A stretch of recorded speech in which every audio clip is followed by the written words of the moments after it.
Hello friends, मैं हूं अजीज। आप देख रहे हैं मूवी स्टॉक चैनल, जिस पर आज मैं बात करने वाला हूं फिर से Thor love and thunder film के ट्रेलर के बारे में, क्योंकि रिव्यू के बाद बनता है ब्रेकडाउन, जो डिटेल डेफिनेटली पूरी तरीके से स्पॉइलर से भरी पड़ी है। इसलिए इस वार्निंग को ध्यान में रखकर आप इस वीडियो को आगे कंटिन्यू कीजिएगा। बाकी जो कोई भी डिटेल मैंने आपको इसके पहले के टीजर में ब्रेकडाउन कर दी है, उस पर मैं यहाँ पर बिल्कुल भी ज्यादा बात ना करते हुए आपके टाइम को बचाने की ही कोशिश करूंगा, जिसके लिए आपको जाकर उस वीडियो को देख लेना चाहिए। तो चलिए अब सीधे इन स्पॉइलर की डिटेल में बढ़ते हैं, जिससे पहले हर बार की तरह बनेगी मेरी छोटी सी रिक्वेस्ट, जो की है इसी चैनल को सब्सक्राइब, वीडियो को लाइक और शेयर करने की। सो फ्रेंड्स, तो इस फिल्म के ट्रेलर को लेकर मेरे ओपिनियन क्या है वो बात मैंने आपको अपने रिव्यू में भी बताई थी, और अब भी कहूंगा कि इस ट्रेलर को देखकर मैं उतना ज्यादा सेटिस्फाई नहीं हुआ हूं जितना मुझे थॉर गॉड ऑफ थंडर की इस कॉमिक बुक की स्टोरी लाइन से होना चाहिए। क्योंकि जो प्रेजेंटेशन उस कॉमिक बुक में थी, तो उस स्टोरी लाइन के हिसाब से हमने थॉर के टोटल 3 वेरिएंट्स देखे थे, जो कि अनफॉर्चुनेट फिलहाल तो हमें यहाँ पर बिल्कुल भी नजर नहीं आ रहा है। आई मीन इस फिल्म के ट्रेलर में, जिसमें गौर से फाइट करते हुए हम जो कोई भी सीन देखते हैं वो डेफिनेटली हो सकता है कि फिल्म के एंड का हो, जो कंपैरिजन के हिसाब से कॉमिक बुक के आसपास भी जाकर बिल्कुल भी खड़ा नहीं हो रहा। क्योंकि यहाँ पर 3 थॉर की सिचुएशन को बदलकर जो चेंजेस उसमें किए गए हैं वो भी आपको स्क्रीन पर दिख ही रहा है कि थॉर के साथ साथ वहाँ पर वेलकायरी भी है, लेकिन हमें कहीं पर भी ज्यादा ध्यान से देखने पर माइटी थॉर बिल्कुल भी नजर नहीं आ रही, जो मेरे अकॉर्डिंग मुझे इस सीन में बिल्कुल साफ साफ दिख रही है। जिससे अभी के हिसाब से तो यही अंदाजा लगाकर रखा जा सकता है कि माइटी थॉर की सिचुएशन फिलहाल तो गॉड द गॉड बुचर के सामने बिल्कुल भी ठीक नहीं है, क्योंकि वो उसके ठिकाने पर है जहां उसे छुड़ाने की जिम्मेदारी वेलकायरी और थॉर ने ली है। यानी कि उनकी इस एंड की जर्नी में क्रॉक का कैरेक्टर भी नहीं होगा, या फिर शायद उसके साथ भी कुछ ऐसा हुआ होगा जो गॉड इस फिल्म में पूरे गॉड्स के साथ करेगा। आई मीन ज्यादातर तो गॉड्स के साथ। बाकी जेन के इसी सीन पर फिर से वापस आए, तो इसे देखकर हमें जो कलर टोन का पैलेट है वो फिल्म में गॉड के मामले में ब्लैक क्यों रखा गया है, उसकी डिटेल भी बहुत ही अच्छी तरीके से मिल जाती है कि गॉर के कैरेक्टर से ही डार्क की प्रेजेंटेशन की जाएगी एक हिसाब से एमसीयू के यूनिवर्स में, जहां पर जब भी उसका अपीयरेंस दिखाया जाएगा वो डेफिनेटली डार्क यानी कि ब्लैक एंड व्हाइट ही रहेगा। और वही सिचुएशन हम इस सीन में बहुत ही अच्छी तरीके से देख सकते हैं, जहां उसका सामना थॉर और वेलकायरी से हो रहा है। उसके बाद आते हैं ट्रेलर के इस एंड के पॉइंट पर, जहां गॉड डेफिनेटली थॉर को बाकी गॉड से अलग बता रहा है, जिसके पास जीने की भी वजह है, जो फिलहाल तो इस सीन से देखकर माइटी थॉर यानी कि जेन फॉस्टर ही लग रही है, जिसे वो उससे छीन कर ठीक उसी की तरह एक दर्द देगा जिसे उसने भी पर्सनली फील किया है। और वो डिटेल हमें फिलहाल तो इस सीन के अकॉर्डिंग समझ आ रही है, जिस पर अगर मैं थोड़ी देर में बात करूंगा, क्योंकि यहाँ पर टॉपिक चल रहा है माइटी थॉर यानी कि जेन के कैरेक्टर का, जिसकी अगर कॉमिक बुक की बात करें तो कॉमिक बुक में भी माइटी थॉर की स्टोरी बेसिकली सस्पेंस बनाने का ही काम करती है शुरुआत में, जिसके बाद जाकर रिवील होता है कि असल में माइटी थॉर जेन फॉस्टर का कैरेक्टर है। लेकिन यहाँ पर उसे स्टार्ट से ही सेल करते हुए एमसीयू वाले ये बता रहे हैं कि एमसीयू के यूनिवर्स में माइटी थॉर की entry as a Jane Foster के कैरेक्टर में हो चुकी है, जिसकी कॉमिक बुक की ओरिजिन में और डिटेल कैंसर की भी थी, और टॉय के मर्ज की डिस्क्रिप्शन की कंफर्मेशन के हिसाब से वही स्टोरी लाइन यहाँ पर जेन फॉस्टर की कहानी में भी रहेगी। और शायद यही एक वो रीजन होगा जिस कारण से जेन ने थॉर को छोड़ दिया हो, जिसके बाद वो अपनी जर्नी पर निकली थी, और हाँ थॉर अपनी, जिन दोनों की ही रिलेशनशिप को टूटकर पूरे 8 साल हो चुके हैं। और इस 8 साल की जर्नी में जब थॉर ने गार्डियंस का हाथ थामा था, यानी कि उसके साथ टीम अप किया था, तब शायद से हो सकता है कि एसगार्ड को यानी कि नए एसगार्ड को थॉर की जरूरत पड़ी होगी, जहाँ पर जेन अनफॉर्चुनेट पहुंची होगी और ओडिन की ग्रेव के पास जाने के बाद उसे मियोनर का वर्दी माना गया होगा, जिसके बाद की स्टोरी हम इस बैटल के सीन में भी बहुत ही अच्छी तरीके से देख सकते हैं, जहाँ पर थॉर को ऐसा लग रहा होगा कि उसके एसगार्ड वालों को उसकी जरूरत है, यानी कि थॉर की, लेकिन होगा उसका बिल्कुल उल्टा, क्योंकि एसगार्ड में पहले से ही थॉर मौजूद है, यानी माइटी थॉर, जो अपनी रिस्पॉन्सिबिलिटी को निभाते हुए एसगार्ड वालों की मदद कर रही होगी। बाकी बात रही थॉर की, तो शायद से वो जिस प्लेनेट पर है वो मेरे अकॉर्डिंग इंडिगर है, जहाँ पर वो गार्डियंस के साथ मिलकर वहाँ के लोगों को बचाएगा। बाकी कॉमिक बुक में भी ऐसी ही स्टोरी थंडर गॉड की स्टोरी लाइन में है, जिस प्लेनेट पर गॉड्स बिल्कुल भी नहीं होते और उनकी मदद तक नहीं करते, लेकिन थॉर के वहाँ पर पहुँचने के बाद उन लोगों को उम्मीद और थॉर जैसा नया गॉड मिलता है। इसलिए हम क्रॉक के कैरेक्टर को वहाँ पर उन सभी लोगों को थॉर की कहानी सुनाते हुए देखते हैं, ताकि वो लोग उसे पूजे, क्योंकि कॉमिक बुक में ये पार्ट बहुत ही ज्यादा इंपॉर्टेंट है, जिसे फिलहाल तो अगेन जेन फॉस्टर के लव एंगल को डालकर ट्रेलर के अकॉर्डिंग मेरी नजर में वेस्ट किया गया है। क्योंकि थॉर प्यार के लिए नहीं बल्कि उस कॉमिक बुक में अपने लोगों के लिए जीता है, और उन लोगों के लिए जो खास करके उसे पूछते हैं, जिनके लिए वो जान तक दे सकता है। लेकिन जैसे कि मैंने कहा, यहाँ पर एंगल को चेंज कर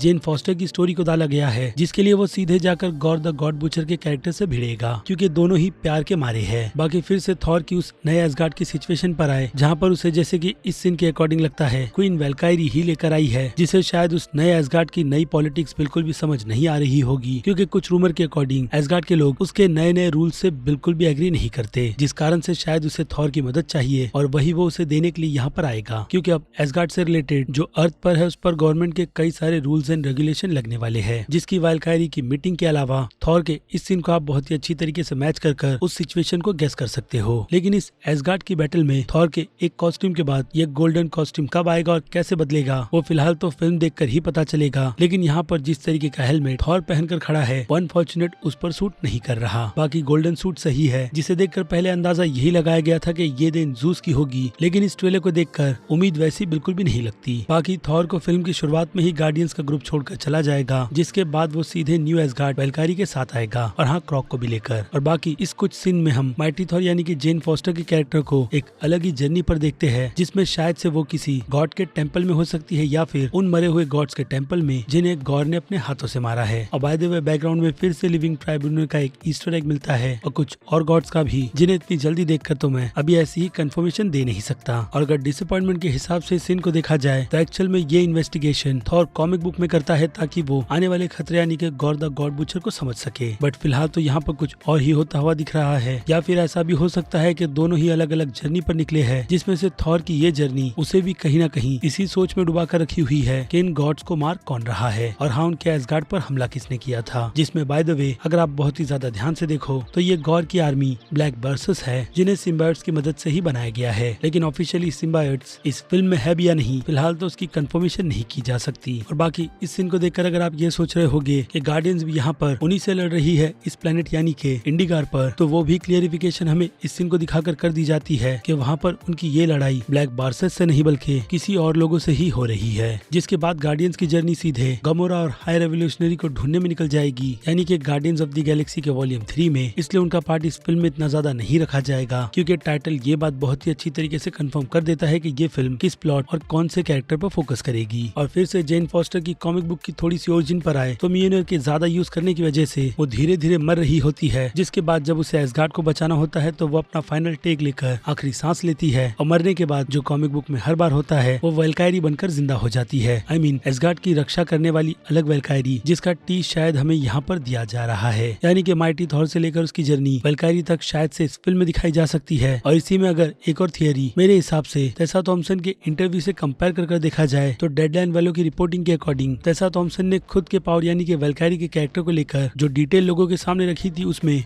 वो एक तो एसगार्ड के मरे हुए लोगों को वेलहेला ले जाती है और साथ ही साथ उन लोगों की बॉडी पर पूरी तरीके से कंट्रोल कर इतनी ज्यादा पावरफुल हो जाती है कि उसे रोकना नामुमकिन है। और शायद उन्हीं चीजों को यूज करते हुए वो यहाँ पर गॉड द गॉड बुचर का सामना कर रही होगी, या फिर हो सकता है कि इस बैटल में उसकी मौत हो जाए, जिसके बाद वो जेन फॉस्टर के बॉडी में ट्रांसफर होकर गॉड द गॉड बुचर के कैरेक्टर पर भारी पड़े। बट आई नो ये थियरी पूरी तरीके से बिल्कुल भी सही नहीं होगी, क्योंकि टेसा थॉम्सन के कैरेक्टर को इतनी जल्दी मारना भी ठीक नहीं है। और बाय द वे इस सीन में आपने नोटिस कर लिया होगा कि वेल्कायरी जिस हथियार से लड़ रही है वो जूस की लाइटनिंग है, जो डेफिनेटली यही बात कंफर्म कर देती है कि जूस के कैरेक्टर का राम नाम सत्य होने वाला है, क्योंकि इस पूरे ट्रेलर में उसके सभी सीन्स को दिखाकर ये बात कंफर्म कर दी गई है कि जूस अपनी अकड़ और घमंड और अय्याशी में ही रहेगा, जिस कारण से वो और उसके लोग गॉड द गॉड बुचर के हाथों मारे जाएंगे। जिसके आने से पहले वहाँ पर थॉर अपनी टीम के साथ उसे वॉर्न करने आएगा, लेकिन उसका रिजल्ट इसी ट्रेलर के अकॉर्डिंग बिल्कुल भी अच्छा नहीं जा रहा है। जिसके बाद फिर क्या, वो वहाँ पर थोड़ी फाइट करेंगे, फिर थोड़े फनी मोमेंट्स और फिर टूथ ग्रैंडसर और टूथ ग्रैंडर के आने के बाद जो अपनी एंट्री तोड़कर करेंगे, सीधे उन्हें यहाँ से भगा कर ले जाएंगे, क्योंकि उनके साथ उस बोट पर बैठकर स्टॉर्म ब्रेकर की बाइफ्रोस्ट की मदद से काफी फास्ट ट्रेवल किया जा सकता है। और इसी ट्रेवलिंग के बीच भी हम उन लोगों के बीच की नोकझोंक देखने वाले हैं और कुछ टॉयज की लीक के अकॉर्डिंग उनका सामना गॉड द गॉड बुचर से भी होगा। जिसके बाद अब सीधे आखिरी पॉइंट यानी कि गॉड द गॉड बुचर पर आते हैं, जिसके कैरेक्टर का सबसे पहला ये लुक इसी बात को कंफर्म कर देता है कि गॉड द गॉड बुचर जो पहले ठीक था, यानी थोड़ा बहुत जो ह्यूमन दिख रहा था, वो तब से ही भगवानों से नफरत करता है। और अगर इस सीन को कॉमिक बुक से कंपेयर कर देखा जाए, खास करके बैकग्राउंड के हिसाब से, तो गौर और उसके कबीले के लोग जिस सिचुएशन में होते हैं, वहाँ पर कॉमिक बुक में उनके आसपास खाने पीने की चीजें क्या हरियाली तक नहीं होती, लेकिन यहाँ पर सिचुएशन अलग है। और शायद से हो सकता है कि गॉड द गॉड बुचर का मकसद भी, जिसमें अगर फैमिली का एंगल नहीं रहा तो गौर के कैरेक्टर की स्टोरी ही बिल्ड नहीं होगी। लेकिन फिर आते हैं जब इस सीन पर, जो शायद से सिम्बायोट्स है भी या नहीं, उसे देखकर कहीं ना कहीं ऐसा ही लगता है कि यहाँ पर कॉमिक बुक से इंस्पिरेशन लेकर गॉड द गॉड बुचर की स्टोरी को बुना गया है, जिसमें वो नल को पकड़ेगा और शायद से अपने हाथों से ही मारेगा, वो भी नेक्रोसॉर्ड्स की मदद से। और इस सीन को देखकर ये बात समझ आ जाती है कि गॉड जैसे तैसे कर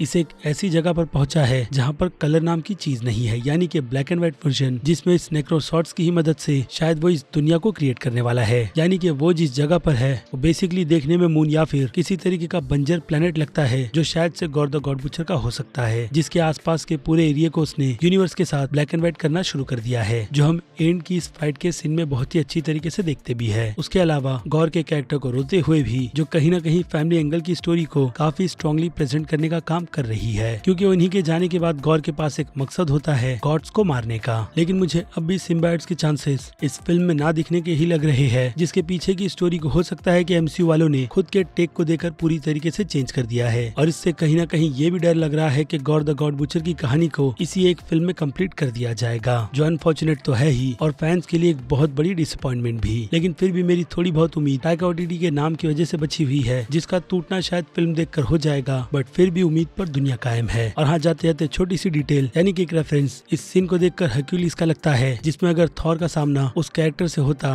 खास करके ऐसी सिचुएशन में, तो उस सीन को देखने का मजा ही दुगना हो जाता, जो फिलहाल तो देखकर बिल्कुल भी पॉसिबल नहीं लग रहा। बाकी जेन का मियोनेर टुकड़ों में भी लोगों पर हमला कर सकता है, जिसकी कंफर्मेशन तो टॉयज ने पहले ही कर दी थी, और वो चीज हमने अब इस ट्रेलर में भी देख ली है। बाकी अब कहानी में कॉमिक बुक से हटकर मार्वल वालों ने क्या टेक दिया है क्या नहीं, उसका पता तो 8 जून को ही चलेगा, तब जब ये फिल्म ऑफिशियली कई सारी लैंग्वेजेस में हमारे इंडिया में रिलीज होगी। जिन सभी के बारे में अब आपकी फाइनल राय क्या है, वो आप मुझे कमेंट में लिखकर बता सकते हो। बाकी मैं हूँ अजीज, आप देख रहे थे मूवी स्टॉक चैनल, जिसे अगर आपने अभी तक सब्सक्राइब नहीं किया है तो सब्सक्राइब कर लीजिए, और बगल में बने हुए बेल आइकन के साथ साथ नोटिफिकेशन को भी ऑल पर क्लिक कर दीजिएगा। बाकी अब मैं मिलूंगा जल्दी आपसे दूसरी किसी वीडियो में किसी और फिल्म या फिर किसी और सीरीज के टॉपिक पर बात करते हुए। तब तक के लिए आप मेरे चैनल के बाकी दूसरे वीडियोस को भी एंजॉय कीजिए, और टिल देन बाय।